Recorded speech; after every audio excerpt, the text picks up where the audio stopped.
यह कहानी बहुत प्रसिद्ध और गहरी आध्यात्मिक सीख देने वाली है।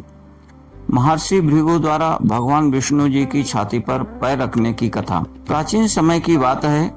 एक बार सभी देवता और ऋषि मुनि इस बात पर विचार करने लगे कि त्रिदेव ब्रह्मा, विष्णु और महेश में सबसे महान कौन है। इस प्रश्न का उत्तर पाने के लिए उन्होंने महर्षि भृगु को यह जिम्मेदारी दी कि वे तीनों देवों की परीक्षा लें और निर्णय करें। महर्षि भृगु सबसे पहले ब्रह्मा जी के पास ब्रह्मलोक पहुंचे।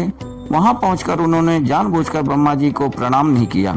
यह देखकर ब्रह्मा जी क्रोधित हो गए, लेकिन वे अपने क्रोध को नियंत्रित कर गए क्योंकि भृगु उनके पुत्र के समान थे। भृगु ने सोचा ब्रह्मा जी में क्रोध है, इसलिए ये सबसे श्रेष्ठ नहीं हो सकते। इसके बाद भृगु जी कैलाश पर्वत पर भगवान शिव के पास गए। भगवान शिव उन्हें देखकर बहुत प्रसन्न हुए और उन्हें गले लगाने के लिए आगे बढ़े, लेकिन भृगु जी ने उन्हें रोक दिया और कहा, आप अशुद्ध हैं, मुझे स्पर्श मत कीजिए। यह सुनकर भगवान शिव क्रोधित हो गए और उन्हें दंड देने के लिए त्रिशूल उठाया, लेकिन माता पार्वती ने उन्हें शांत किया। भृगु ने सोचा शिव जी भी क्रोधी हैं, इसलिए ये भी सर्वोत्तम नहीं है। अब महर्षि भृगु वैकुंठ पहुंचे, जहां भगवान विष्णु शेषनाग पर विश्राम कर रहे थे और माता लक्ष्मी उनके चरण दबा रही थी। भृगु जी ने बिना कुछ कहे सीधे जाकर भगवान विष्णु की छाती पर पैर मार दिया। भगवान विष्णु तुरंत उठे और भृगु जी के पैर पकड़ लिए। उन्होंने अत्यंत विनम्रता से कहा, हे महर्षि, आपके कोमल चरणों में मेरी कठोर छाती की चोट तो नहीं लगी, आपके पैर में दर्द तो नहीं हुआ। यह सुनकर भृगु जी चकित रह गए। जहाँ एक और ब्रह्मा जी और शिव जी क्रोधित हो गए थे, वहीं विष्णु जी ने अहंकार छोड़कर विनम्रता और प्रेम का परिचय दिया।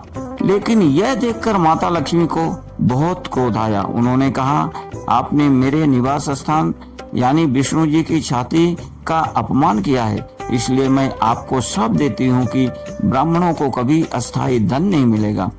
कथा का निष्कर्ष यह है कि महर्षि भृगु ने वापस जाकर सभी देवताओं और ऋषियों से कहा, भगवान विष्णु ही सबसे महान हैं, क्योंकि उनमें सबसे अधिक धैर्य, विनम्रता और करुणा है। इस कहानी से मिलने वाली सीख अहंकार नहीं, विनम्रता ही सबसे बड़ी शक्ति है। सच्चा महान वही है जो अपमान सहकर भी शांत रहे। भगवान विष्णु का हृदय करुणा और प्रेम से भरा है। जय श्री राम।